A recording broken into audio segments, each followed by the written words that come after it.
আমরা যে মিনিট কাট কিনি এখন দেখেন গ্রামীণ, আমি আপনাকে দেখাই, এই দেখেন আমার কাছে এয়ারটেল। এই এয়ারটেল যদি কেউ 20 টাকার মিনিট কিনে তাকে 3 দিন মেয়াদ দেয়। রবি যদি 20 টাকার কেনে তাকে 2 দিন মেয়াদ দেয়।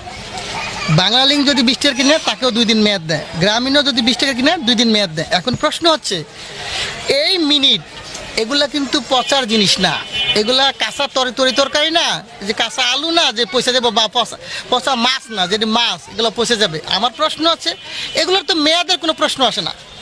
মানুষ আমরা যে ওষুধ কিনি সে ওষুধ খায় মানুষ মারা যায়, সেই জিনিসের মেয়াদ হয় 1 থেকে 1.5 বছর বা 2 বছর, কিন্তু এগুলো মাত্র 24 ঘন্টা মেয়াদ দেয়। এখন ধরুন আমরা বাংলাদেশে এই মোবাইল ব্যবহার করি 19 কোটি লোক। আমরা যদি কোনো কারণে আমরা 19 কোটি লোক যদি আমরা একদিন মোবাইল ব্যবহার না করি, যদি আমরা সবাই মেয়াদ বললাম রিচার্জ করলাম, করার পরে যদি আমরা ব্যবহার না করি 24 ঘন্টা পরে কিন্তু পুরো 19 কোটি লোকের টাকাই কোম্পানি নিয়ে যাবে। কিন্তু আমার প্রশ্ন হচ্ছে এই কোম্পানি কি এই টাকাগুলো কি কোম্পানি না আমাদের রক্তের টাকা? আমরা কষ্ট করি, পরিশ্রম করি, কেউ চাকরি করে, কেউ ব্যবসা করে, তাদের পরিশ্রমের টাকা দিয়ে কিন্তু তারা রিচার্জ বা এমবি কিনে, সেটাকে মেয়াদ দেয়া এটা নিয়ে যাবে। এটা আসলে আমার দৃষ্টিতে এটা খুবই অন্যায়।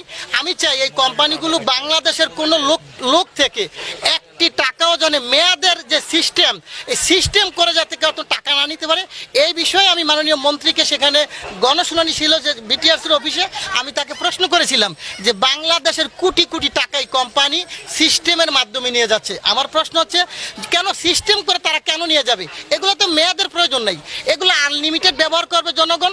আমার ইচ্ছা, আমার যতক্ষণ মনে চায় আমি আমার আত্মীয় স্বজনের সাথে কথা বলবো, আজকে ভালো লাগে না আগামীকাল বলবো, তা ভালো লাগবে না আর 2 দিন পরে বলবো।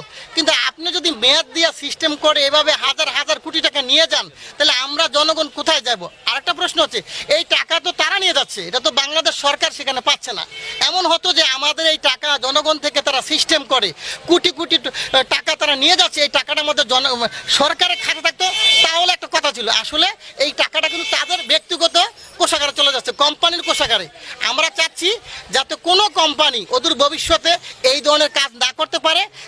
আর আমি এতটুকু শুনেছি, আমি সেদিন জজ কোর্টে গিয়েছিলাম, সেখানে এক উকিল আমাকে বললো যে ভাই আপনার একটা বক্তব্য দেখলাম, সেখানে হাইকোর্টও চায়, হাইকোর্টের বিচারপতিগণও চায় যাতে এইগুলোর মেয়াদ থাকার কোনো প্রয়োজন নেই। সেই হিসাবে আমিও চাই এগুলোর আসলে মেয়াদের কোনো প্রয়োজন। বাংলাদেশে যারা সুশীল সমাজ আছে আপনি চাই যে আপনারা সবাই আমাদের সাথে, আমি যে উত্থাপন করেছি প্রস্তাবটা, আপনারা সবাই প্রতিবাদ করবেন। আপনাদের এটা কোনো মেয়াদের প্রয়োজন নাই, সবাই যদি একসাথে আমরা প্রতিবাদ করি অবশ্যই বাংলাদেশ থেকে এই মেয়াদটা উঠে যাবে।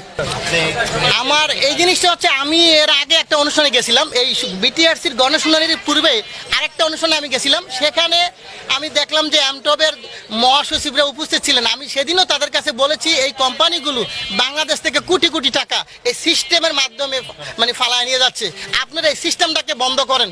তখন তারা কোনো উত্তর দেয় নাই, প্রতি উত্তর দেয় না। তবে আমি পরবর্তীতে যেহেতু বিটিআরসি হচ্ছে এটা মেইন কি হর্তাকর্তা, এই কোম্পানিকে ধরার এখতিয়ার রাখে বিটিআরসি, এবং সেখানে কিন্তু মাননীয় মন্ত্রী মহোদয় উপস্থিত ছিলেন। আমি কিন্তু সেই জায়গাতেই বলেছি যাতে মন্ত্রী বোঝে যে বাংলাদেশের এই অসহায় মানুষ, যারা অনেক গরিব মানুষ আছে, তারা কিন্তু টাকা একজনে বলল কিন্তু 20 টাকা পড়তে তার অনেক কষ্ট, সেই ক্ষেত্রে কিন্তু তার টাকাটা তারা কি সিস্টেম করে নিয়ে যাচ্ছে, এটা তো ঠিক না। আমরা তো জনগণ, অতএব গরিব মানুষের টাকাটা যদি নিয়ে যাচ্ছে সে কিন্তু খুবই কষ্ট পাচ্ছে।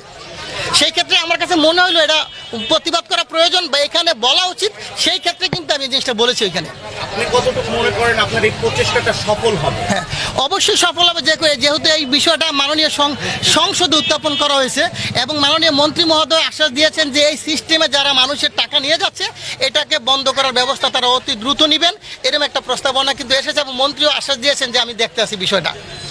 এটা বন্ধ হয়ে কি চালু করলে জনগণের উপকার হবে, এর প্রেক্ষাপটে কি করা? না, এটা বন্ধ হলে তো অবশ্যই আপনি এটা আনলিমিটেড করে দিবেন, জনগণই যখন ইচ্ছা ব্যবহার করব, যখন ইচ্ছা তার প্রয়োজনে ব্যবহার করব, প্রয়োজনে ব্যবহার করবে না, তাহলে তো মানুষের টাকাগুলো বেঁচে গেল, কেউ তো নিতে পারলো না। আমার টাকা আপনি কেন কেটে নেবেন ভাই? আমার টাকা আপনি কেটে নেওয়ার তো কোনো অধিকার নাই, আপনি একটা সিস্টেমে দিয়ে আপনি নিয়ে যাবেন, এটা তো হতে পারে না। তারা তো সুনির্দিষ্টভাবে লিখে দিয়েছে, ভাই লিখে দিয়ে তারা লিখে দিয়েছে, সরকার তো তাকে বলে নাই যে তোমাদের, সরকারের পক্ষ থেকে তাদেরকে বলে দেওয়া হয় নাই যে তোমাকে 24 ঘন্টা মেয়াদ দিয়ে তুমি জনগণের টাকা নিয়ে যাও।